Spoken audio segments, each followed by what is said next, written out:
Исклучете го телевизорот. Од секогаш сум имал среќа.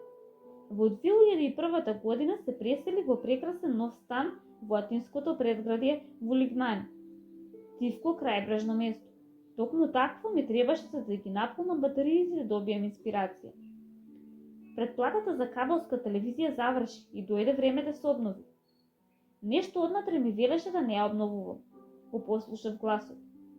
За прв пат во животот останав без телевизија. Без постојаниот наметлив цимер кој се вселува дома без да побара дозвола. За прв пат во животот се ослободив од далечинскиот управувач, што беше првиот предмет што го земав во раце кога наутро ќе се разбудев и последниот пред да заспием. Одеднаш во главата ми беше мирно. Ги најдов решението што ги барав. Сите тие биле во мене. Решенијата за моите проблеми непрестано чукале на мојата врата.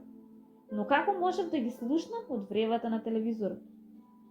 За прв пат од основно училиште се присетив што значи да си има слободно време. Постојано ги слушаме луѓето како се жалат дека немаат време. Тоа е лага. Имате слободно време, но залудно го трошите на крајот од денот. Кога ќе се вратев дома, повеќе немаше предвремено одлагање на проблемите. Затоа почнав да излегувам на прошетки. Им се јавував на старите пријатели. Седев сам со своите мисли, без оглед дали го запишував тоа или не. Повторно, јас бев главниот лик во мојот живот. Просечниот човек дневно гледа по 4 часа телевизија. Најлошото е што сите мислат дека тоа е бесплатно.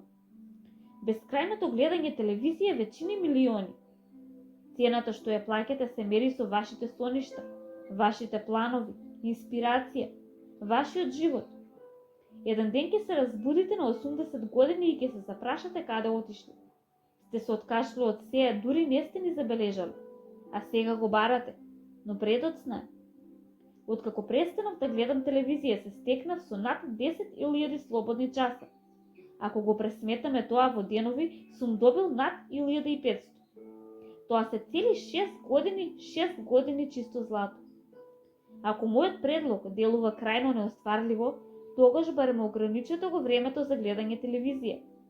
Дури и да скратите само 1 час на ден, ќе ви донесе 365 часа во годината, што е еднакво на 9 работни недели. Ако за повеќето луѓе има 12 месеци во годината, вие ќе имате 14. Тие 2 месеца се подарок за вас и вашите соништа. Се сеќавам кога во Грција пристигна телевизори во боја. Тогаш најдов на графит со порека што нема да ја заборавам. Телевизор во боја, црно-бел живот. Кој да го смислил тоа, бил далеку пред своето време.